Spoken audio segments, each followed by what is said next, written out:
How to install ExpressVPN app. If you want to install the ExpressVPN app, it is actually quite very simple to do so.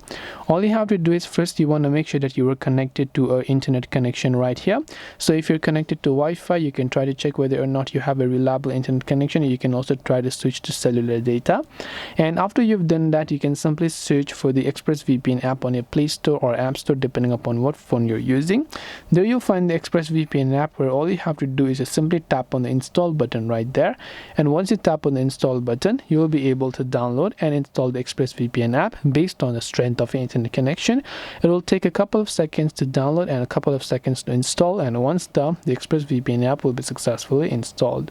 So that's all it takes for you to install the ExpressVPN app. I hope that this video really helped you. If you have got any further questions, feel free to also leave them down in the comment section below. As always, thank you very much for watching till the end of this tutorial, and see you soon in our next video.